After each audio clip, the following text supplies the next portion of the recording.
नमस्कार मंडळी, आपल्या शेती आणि सरकारी योजना या चॅनलवर आपलं मनापासून स्वागत आहे। आज आपण एका महत्त्वाच्या अपडेट विषयी बोलणार आहोत। केंद्र सरकारकडून 3000 रुपयांच्या पेन्शन योजनेबद्दल अनेक मेसेज सध्या फिरत आहेत। हा मेसेज नेमका काय आहे, कोण पात्र आहे, किती पैसे भरावे लागतील आणि प्रत्यक्षात ही योजना कशी आहे याची सविस्तर माहिती या व्हिडिओमध्ये आपल्याला मिळणार आहे। संपूर्ण माहिती जाणून घेण्यासाठी व्हिडिओ शेवटपर्यंत नक्की पहा, जेणेकरून तुम्हाला संपूर्ण माहिती मिळेल।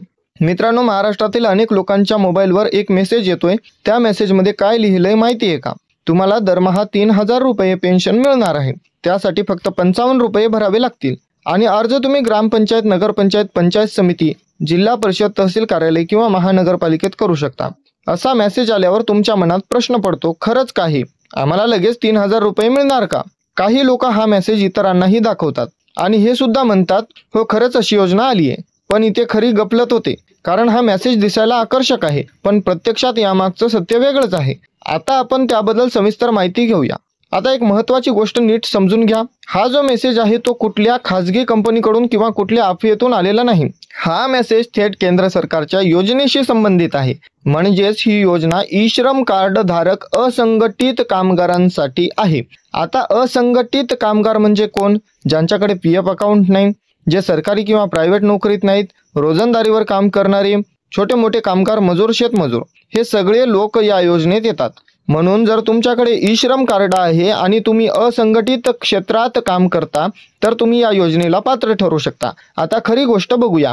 ही योजना अशा प्रकारे आहे की प्रत्येक व्यक्तीने सुरुवातीला काही हप्ते म्हणजे EMI भरावे लागतात। ही योजना फक्त 18 वर्षापासून 40 वर्षाच्या वयोगटासाठी लागू आहे। तुम्ही कोणत्या वयात अर्ज करता यावर ठरते की तुम्हाला दरमहा किती रक्कम भरावी लागेल। ही रक्कम म्हणजे तुमची EMI।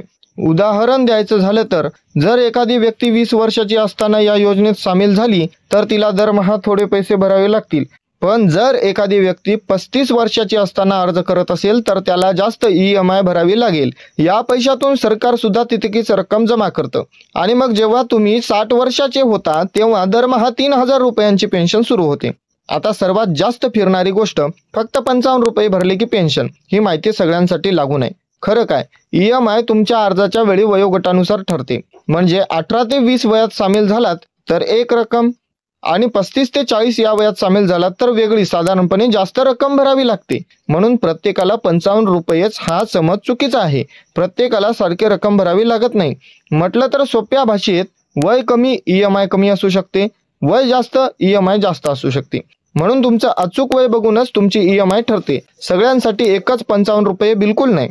मित्रांनो, आधीच्या पेन्शन योजना आपण बघितल्या आहेत। संजय गांधी निराधार योजना, श्रावणबाळ योजना, विधवा पेन्शन योजना आणि वृद्धापकाळ योजना। या सगळ्या योजनांमध्ये सरकार थेट लाभार्थ्यांच्या खात्यात दरमहा पैसे जमा करतं। यात कोणालाही हप्ता भरावा लागत नाही।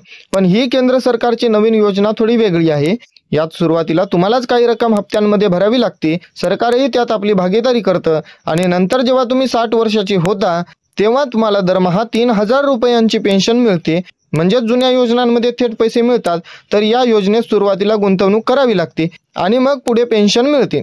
मित्रांनो, जर तुम्ही ई श्रम कार्ड धारक असाल आणि या योजनेसाठी अर्ज करायचा असेल तर त्यासाठी वेगवेगळ्या ठिकाणी अर्ज करता येतो। तुम्ही आपल्या ग्रामपंचायतीत, तहसील कार्यालयात, जिल्हा परिषदेत, नगरपंचायतीत किंवा महापालिकेत जाऊन अर्ज भरू शकता। म्हणजेच तुमच्या जवळच्या सरकारी कार्यालयात जाऊन तुम्हाला अर्ज सादर करता येणार आहे। पहिला मुद्दा, सर्वात आधी हे लक्षात ठेवा, ही योजना लगेच 3000 रुपये देणारी नाही। म्हणजे अर्ज केल्याबरोबरच किंवा सामील होताच हातात पैसे येणार नाहीत। दुसरा मुद्दा, या योजनेत फक्त 18 ते 40 वर्षे वयोगटातील ई श्रम कार्ड धारक सामील होऊ शकतात।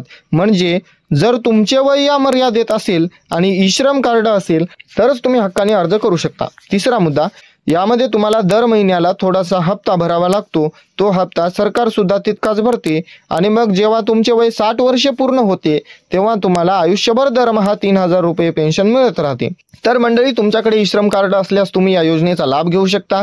जर तुम्हाला या योजनेची EMI किती बसणार आहे, अर्ज प्रक्रिया कशी आहे आणि कोणती कागदपत्र लागणार आहेत याबद्दल सविस्तर माहिती हवी असेल तर खाली कमेंट बॉक्समध्ये लिहा, मला माहिती हवी आहे। तुमच्या प्रतिसादानुसार पुढील व्हिडिओमध्ये आपण डिटेल मार्गदर्शन करणार आहोत।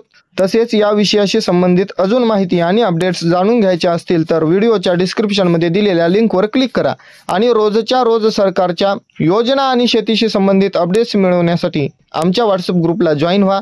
त्याची लिंक देखील डिस्क्रिप्शनमध्ये दिलेली आहे। शेवटी हा व्हिडिओ तुम्हाला उपयुक्त वाटला असेल तर लाईक करा, शेअर करा आणि सबस्क्राईब करायला विसरू नका। धन्यवाद। जय हिंद, जय महाराष्ट्र।